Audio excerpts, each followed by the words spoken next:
En este programa siempre meditamos temas que nos van mostrando este camino que termina en Dios.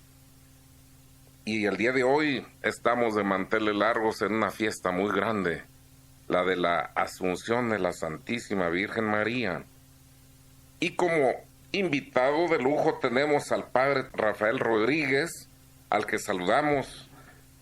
Buenos días, Padre. Buenos días, ingeniero.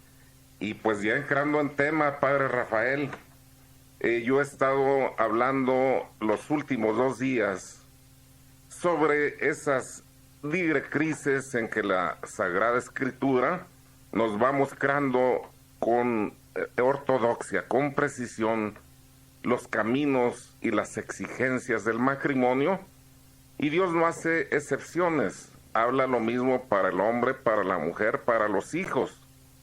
Pero ahora quiero que a la luz del magisterio de la Iglesia y con su acopio de experiencia y sabiduría que Dios le ha concedido en el ejercicio de su ministerio, ayude a ir descubriendo sobre las preguntas que voy a plantear, las verdades que se esconden a cada pregunta.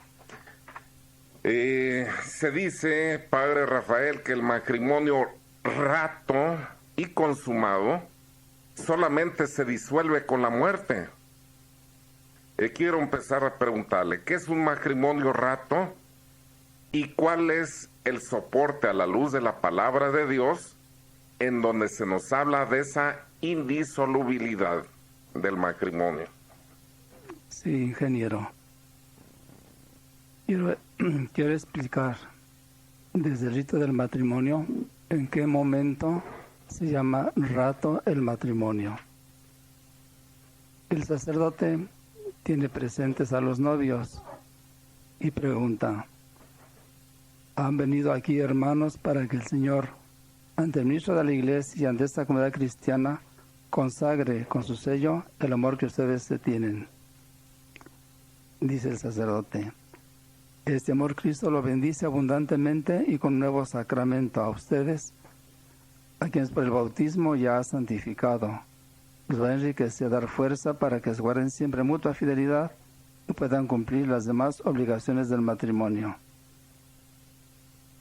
Enseguida el sacerdote los interroga sobre la libertad, la fidelidad y los hijos que han de procurar y educar. Ingeniero, deme por favor 2 nombres, los que usted quiera, para preguntarles. 2 nombres. 2 nombres, no entendí bien la pregunta. ¿De personas? Sí, de 2 novios. De 2 novios. Sí. María y Jaime. Sí. María y Jaime han venido aquí a contraer matrimonio por su libre y plena voluntad, sin que nada ni nadie los presione. Responden: sí, venimos libremente.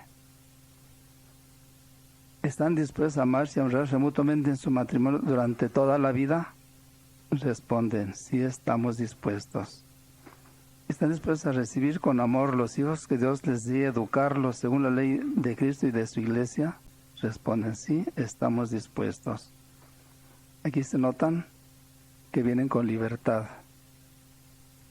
que van a hacer una vida común, van a tener la misma suerte y están dispuestos a recibir los hijos que Dios les dé. Después viene lo importante del matrimonio, el consentimiento que se van a dar uno al otro. ¿Cómo se llama el novio? Jaime y María, dijimos, ¿verdad? Sí, Jaime. Él va a leer su libertad. Se toman de la mano derecha y le dice: yo, Jaime, te acepto a ti, María, como mi esposa y prometo serte fiel en lo próspero y en lo adverso, en la salud y en la enfermedad, amarte y respetarte todos los días de mi vida. Dice la novia: María, yo te acepto a ti, Jaime, como mi esposo y prometo serte fiel en lo próspero y en lo adverso, en la salud y en la enfermedad, amarte y respetarte todos los días de mi vida. En este momento, al tomarse ese pacto que han hecho, esa alianza los dos, es por eso mismo un sacramento. El Espíritu Santo llena de gracia el alma de los dos para que puedan cumplir con sus obligaciones, una gracia que se llama sacramental. Este matrimonio se llama rato. La palabra va a decir confirmado libremente por los dos ante Dios, de que van a formar una comunidad estable de vida con la finalidad de tener hijos y de educarlos cristianamente. Este momento se llama matrimonio rato. Perfecto. El matrimonio rato, pues, es aquel que cumple con todas las exigencias de libertad, de aceptación plena voluntaria sin que nadie presione, y que se está también en condiciones de recibir este sacramento porque es libre, no se tienen compromisos que inhiban la recepción de este sacramento válidamente. Entonces, cuando se dan esa aceptación, esa promesa mutua ante Dios, de serse fieles, de recibir con compromiso delante de Dios los hijos, que también agrega la Iglesia, que responsablemente deban recibir, siendo generosos a la vida, sin inhibir, claro está, la venida de estos, sino recibirlos con responsabilidad. En ese momento, pues, se cumplen las condiciones de un matrimonio rato, ¿es correcto? Sí, la palabra quiere decir confirmado. Confirmado. Sí. Uh-huh. Después viene consumado.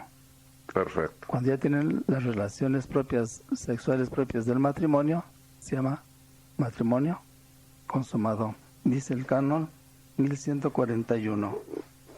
El matrimonio rato y consumado no puede ser disuelto por ningún poder humano ni por ninguna causa fuera de la muerte. Y el Catecismo de la Iglesia Católica, en el número 1639, dice: de su alianza, de ese pacto o compromiso, nace una institución estable por ordenación divina, también ante la sociedad. Es la Gaudium et Spes, en el número 48. La alianza de los esposos está integrada por la alianza de Dios y los hombres. El amor conyugal es asumido en el amor divino. También el Catecismo de la Iglesia, en el número 1640, responde también a su pregunta, ingeniero. El vínculo matrimonial establecido por Dios mismo, de modo que el matrimonio celebrado, confirmado y consumado entre bautizados, no puede ser disuelto jamás.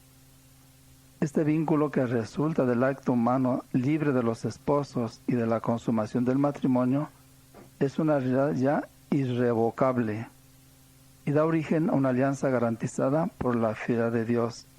La Iglesia no tiene poder para pronunciarse contra esta disposición de la sabiduría divina. ¿Qué nos dice la palabra de Dios, como usted me pregunta, acerca de la indisolubilidad? Génesis 1:27. El matrimonio como institución natural es de origen divino. Y creó Dios a su imagen, y a imagen de Dios los creó. Varón y mujer los creó. Seres corpóreos dotados de sexualidad para vivir en sociedad, para formar una familia. San Mateo número 10, capítulo 19, verso 6 dice: de manera ya no son dos, sino una sola carne. Por tanto, lo que Dios unió, no lo separe el hombre. Esto también lo confirma el Concilio de Trento. No se puede romper ni por la herejía, ni por dificultades de convivencia, o por la ausencia malévola de un cónyuge. Tampoco se puede romper ni en caso de adulterio de uno de los dos. Tampoco se puede disolver ni por decisión de uno, ni aún de los dos cónyuges. Qué importantes luces están recibiendo nuestros radioescuchas cuando ahorita se están propalando tantas informaciones equivocadas sobre esas separaciones que luego la Iglesia acepta en algunos casos especiales, de los que luego hablaremos, pero que matrimonio rato y consumado jamás se puede disolver.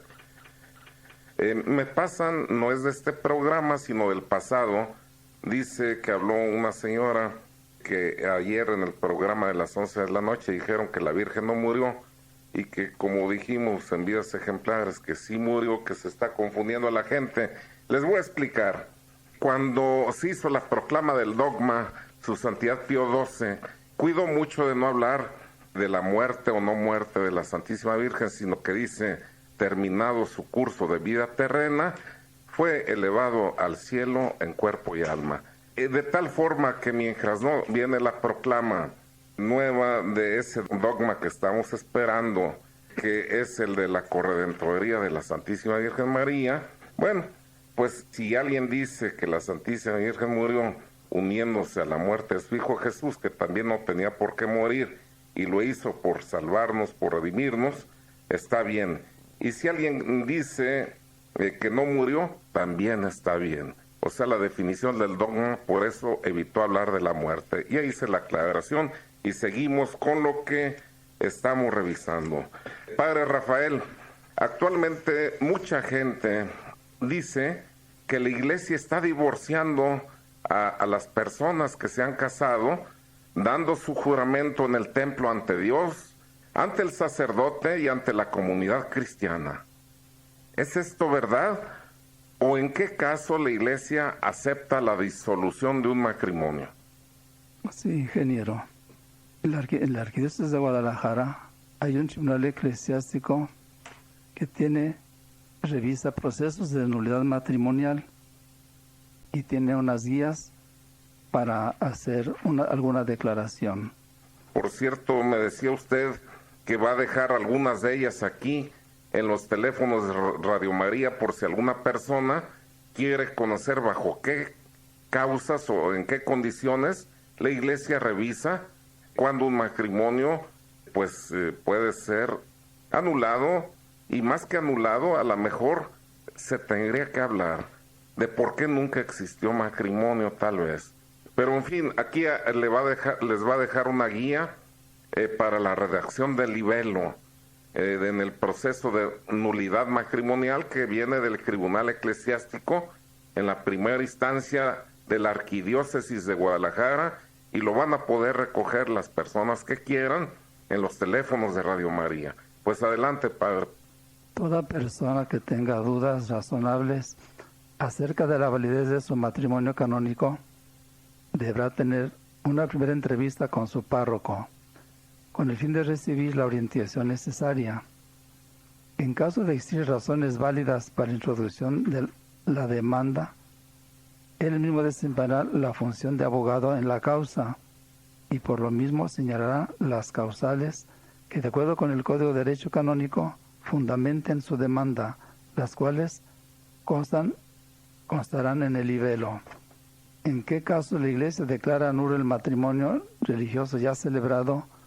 Cuando se prueba que desde el principio este no fue válido, por una de las siguientes razones: por inhabilidad, es decir, cuando hay un impedimento o prohibición legal, por ejemplo, la edad.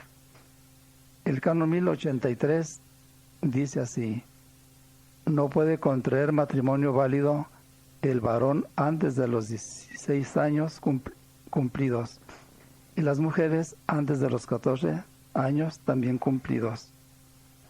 ¿Puede la Conferencia Episcopal establecer una edad superior para la celebración lícita del matrimonio? En México, la Conferencia Episcopal Mexicana estableció la edad de 18 años. El canon 1094. No pueden contraer válidamente matrimonio entre sí quienes están unidos por parentesco legal por medio de la adopción en línea recta, es decir, entre adoptantes y con el adoptado. En segundo grado de línea colateral, es decir, entre el adoptado y el hijo del adoptante. Segundo caso en que puede haber nulidad, no fue nulo el matrimonio por incapacidad. Hay que distinguir tres supuestos fundamentales de incapacidad para el consentimiento matrimonial que, simplificando, se pueden referir al proceso psicológico del acto humano: conocer, decidir y realizar. El Canon 1095 declara este caso: son incapaces de contraer matrimonio quienes carecen de suficiente uso de razón. Segundo, quienes tienen un grave defecto de discreción de juicio acerca de los derechos y deberes esenciales del matrimonio que mutuamente se han de dar y de participar. Es importante recordar que estas obligaciones exigen ser mutuas, permanentes, continuas, exclusivas y renunciables. Los que se casan deben saber de la obligación de entregar acerca del acto conyugal unión carnal en su sentido de unión corporal y de principio de generación. Vicios de consentimiento. Lo contempla el Canon 1096. Para que pueda haber consentimiento matrimonial, dice el Canon, es necesario que los contrayentes no ignoren al menos que el matrimonio es un consorcio permanente entre un varón y una mujer, ordenado a la procreación de los hijos mediante una cierta corporación sexual. Esta ignorancia no se presume después de la pubertad. ¿Qué quiere decir consorcio de vida o sociedad conyugal? Que van a vivir juntos los esposos, que van a tener el mismo destino, el proyecto suerte común. Que ese consorcio es permanente, que tiene una duración y estabilidad de toda la vida, entre varón y mujer, que la relación conyugal que se establece entre personas de diverso sexo, ordenada a la procreación de los hijos y que está dirigida a tener descendencia, mediante una cierta cooperación sexual que los padres van a concebir mediante el concurso de los órganos genitales de ambos. Entonces, también es inválido por defecto de forma. Lo contempla el Canon 1108. Solamente son válidos algunos matrimonios que se contraen ante el obispo del lugar, ante el párroco, un sacerdote o diácono delegado por uno de ellos para que asistan, y dos testigos, de acuerdo con las reglas establecidas en los cánones del derecho. Bueno, pues hay muchos incisos, ¿verdad?, en los que sin duda un abogado que esté avesado y dedicado a la interpretación del derecho canónico siempre va a hallar, vamos diciendo, motivos para la revisión de las causas que se presentan para ver si procede o no procede. Se habló de incapacidades físicas, también la impotencia sexual en el caso del varón deberá ser la mejor un impedimento, como lo será alguna limitación orgánica que impida tener ese encuentro conyugal en la mujer. También esto debe estar ahí contemplado, ¿verdad, padre? Sí, hay los impedimentos que se llaman dirimentes, ¿verdad? Exactamente. También el proceso en el caso de anulidad matrimonial y matrimonial eclesiástico, tiene fidelidad de comprobar si existen factores que por ley natural, divina o eclesiástica invalidan el matrimonio y llegar a emanar una sentencia verdadera y justa sobre la pretendida inexistencia del vínculo. Lo dijo el Papa Juan Pablo II. Para lograr tal fin, el tribunal procede a través de normas perfectamente establecidas. Se basa en la veracidad de las partes de los testigos presentados, libres de toda sospecha, y otras pruebas como son los certificados médicos, fidedignos, fotografías y cartas. Entonces todo se consigna por escrito en un hecho que se llama libelo. Libelo quiere decir un escrito donde describen todas las fallas que hubo en el matrimonio. Son más o menos unos 9 puntos que se declaran en el libelo. Pues aquí yo tengo este instructivo que nos está dejando, y uno de ellos dice: 1, el conocimiento; 2, el noviazgo; 3, la decisión al matrimonio; 4, los datos del matrimonio; 5, el viaje de bodas; 6, el domicilio conyugal; 7, problemas conyugales; 8, separación definitiva; y 9, situación de las partes. Y cada uno de estos apartados, pues ahí tiene una serie de recomendaciones y datos que solicitan. Por poner un ejemplo, dice el viaje de bodas, que es el número 5, señalar en qué lugar fue y cuánto tiempo duró, si hubo relaciones sexuales normales, o si hay algo digno de mencionar acerca del viaje.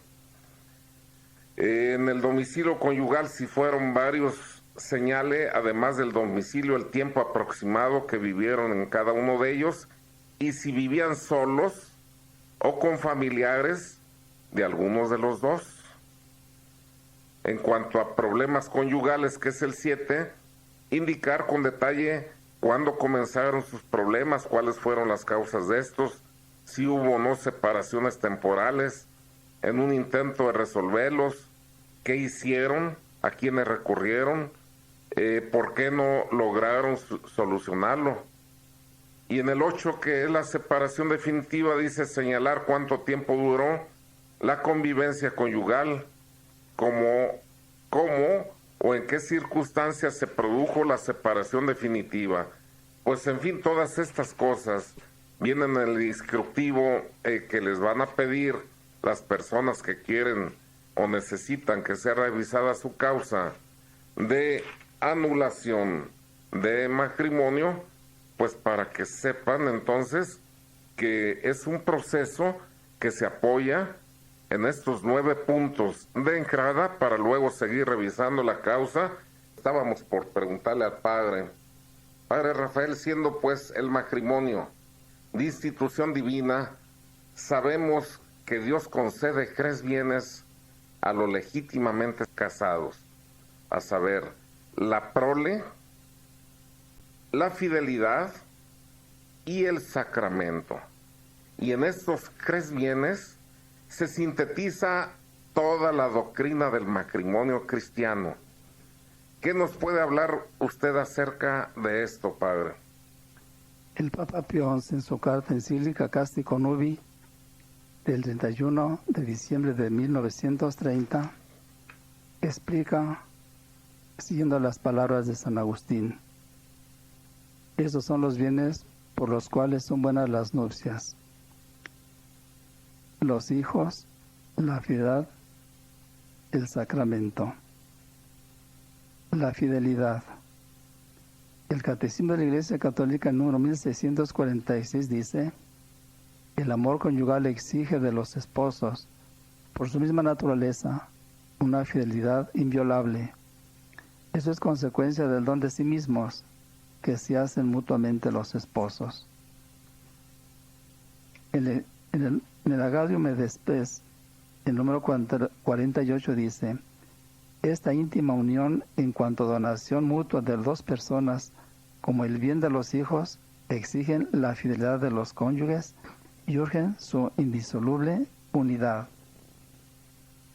El Papa Juan Pablo II, en su exhortación apostólica Familiaris Consortio, en el número 20, dice: es deber fundamental de la Iglesia reafirmar con fuerza la doctrina de la indisolubilidad del matrimonio, a cuantos en nuestros días consideran difícil o incluso imposible vincularse a una persona por toda la vida, y a cuantos son arrastrados por una cultura que rechaza la indisolubilidad matrimonial y que se mofa abiertamente del compromiso de los esposos a la fidelidad.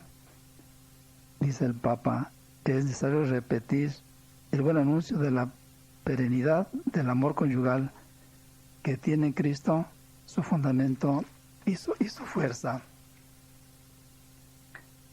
Siguiendo al Papa Pío XI, es voluntad de Dios que los esposos permanezcan fieles entre sí por encima de toda prueba y dificultad, en generosa obediencia a la santa voluntad del Señor que dice: lo que Dios ha unido, no lo separe el hombre.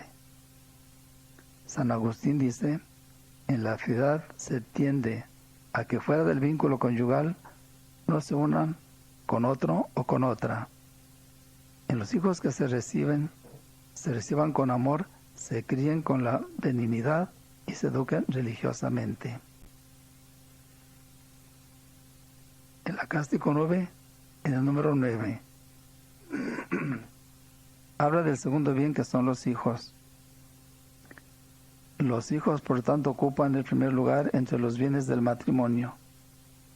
Y por cierto que el mismo Creador del género humano, que quiso benignamente usar de los hombres como de cooperadores en la propagación de la vida, lo enseñó así cuando, al instituir el matrimonio en el paraíso terrenal, dijo a nuestros primeros padres, y por ello a todos los futuros esposos: creced y multiplicaos, y llenad la tierra.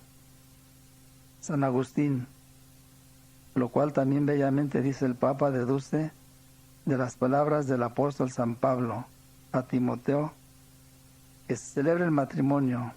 ¿Con qué fin? De engendrar hijos. Lo testifica así el apóstol. Quiero, dice, que los que son jóvenes, las que son jóvenes, se casen.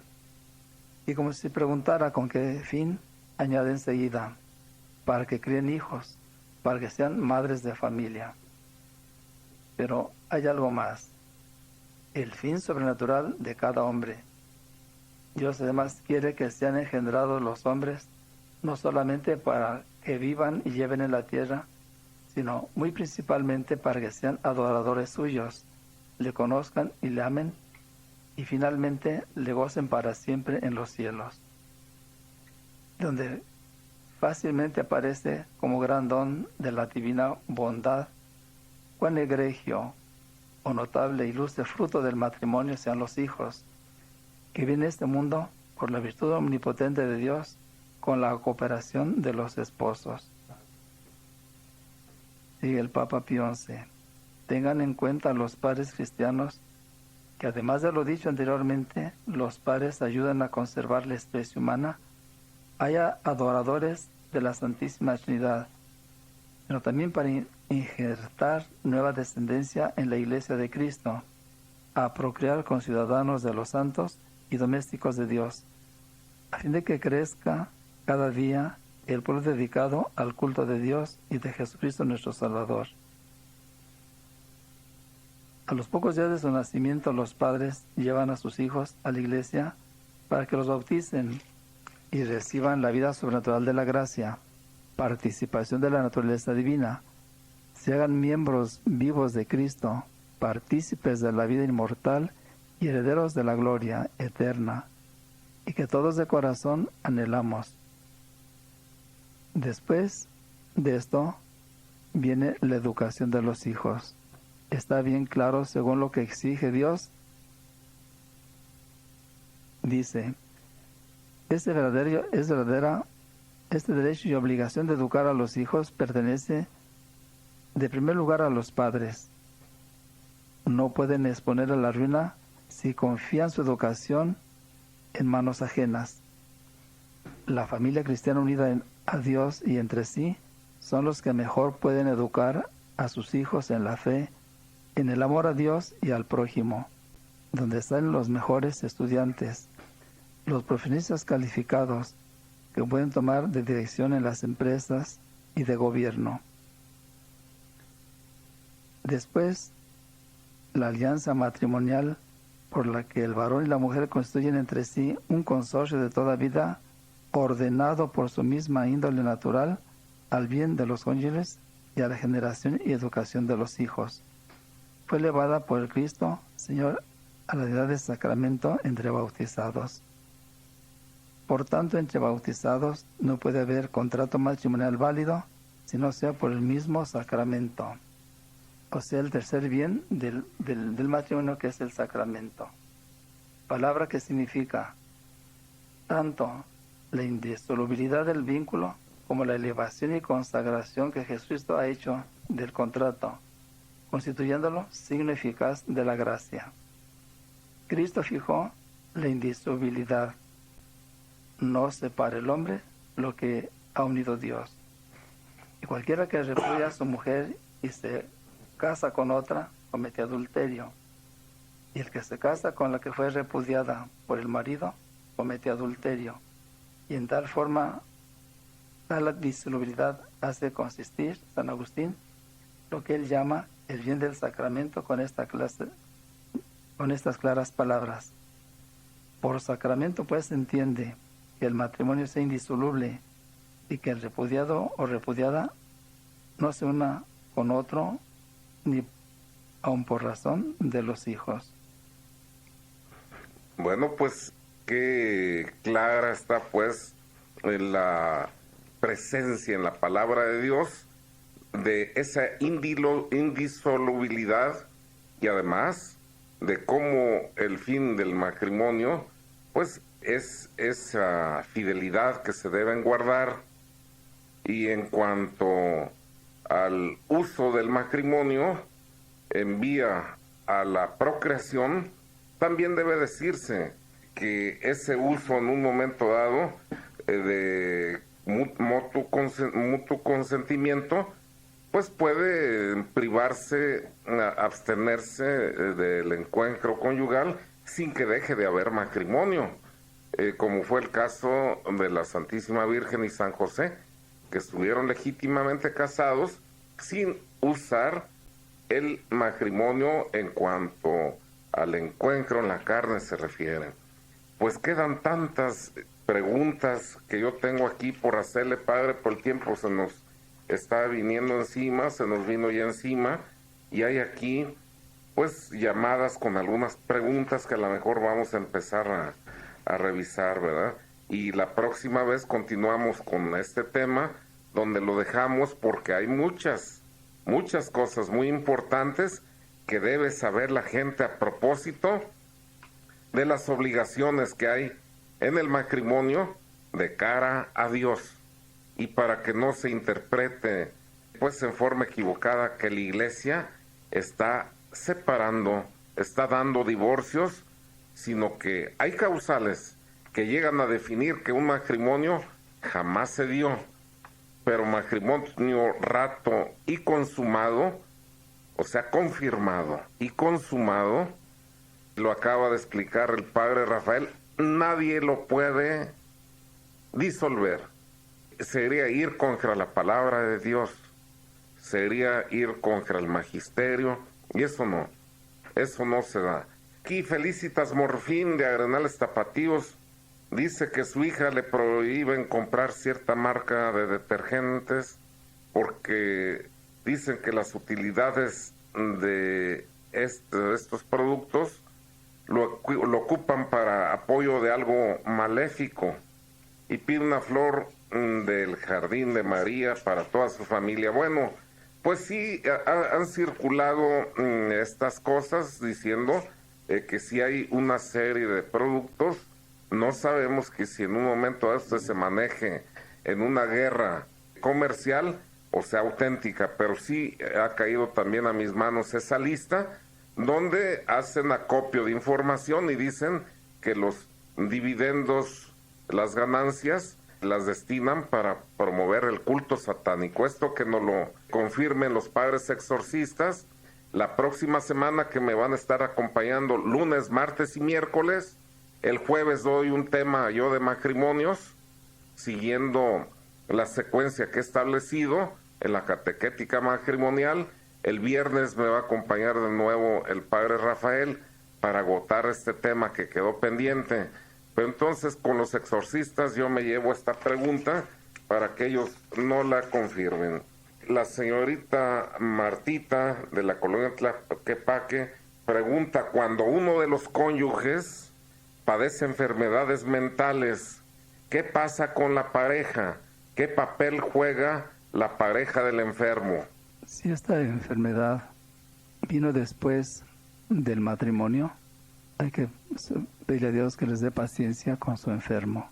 Y si no fue así, tiene que consultar al párroco, preguntarle qué se puede hacer en este caso. Muy bien, Sí, eso fue antes. Ahí está contestado, y qué importante que sepan, después de casados, juraste ser fiel en lo próspero, en lo adverso, en la salud y en la enfermedad. Ahí tienes que pedir paciencia a Dios. Si fue antes, consulten al párroco para ver bajo qué condiciones se estableció ese matrimonio. La señora Teresa de Santa Cecilia comenta que su hija está casada por la iglesia, pero su marido pues se dedica por ahí a algún negocio ilícito, y que en este caso, ¿qué se puede hacer? Que si es causa de anulación del matrimonio, ¿verdad? Bueno, cuando decimos que los esposos se pasan a vender droga o en esas para esos asuntos, entonces hay que pedirle a Dios por ellos, porque andan en un peligro muy grande, dañan su familia, dañan su alma, y es causa hasta de separación. Por eso, en estos casos, hay que rezar por ellos 3 Aves Marías todos los días por su conversión. Pero si es una causal de separación, no. No. Es no. El señor Rogelio Román, ¿qué opina la iglesia del matrimonio civil sin llegar al sacramento del matrimonio religioso? Que no hay matrimonio. No hay matrimonio. Aurora de Ávila felicita por el programa Cuando el matrimonio no tiene hijos. ¿Qué consuelo o consejo se puede dar para que ellos no se sientan mal? Es una cruz que el Señor les manda a los que no tienen hijos. Y por lo mismo hay que ofrecer ese sacrificio a Dios, unirse a la pasión de Cristo, porque muchos matrimonios que no tienen hijos también viven muy contentos cuando están unidos a Dios. Padre, tenemos tantas preguntas y se nos agotó el tiempo. Nos quedan más llamadas, las dejamos para la próxima vez, prometemos contestarles, pero eso da idea de que pusimos el dedo en la llaga. Hay mucha necesidad de conocer qué hay y cómo se puede resolver, y en qué caso sí prospera una anulación del matrimonio, cuándo no. Y pues, Padre, su saludo final. Un saludo para todos en este hermoso día de la Asunción de la Virgen María, en que le pedimos la gracia de la perseverancia final. Dios Todopoderoso, Padre, Hijo y Espíritu, descienda sobre vosotros y permanezca para siempre. Amén. Y yo, como cada día, agradezco a Dios por el don de la vida y a ustedes por habernos sintonizado, y sean felices, sean fieles como Cristo es fiel y amó a su iglesia hasta entregarse por ella.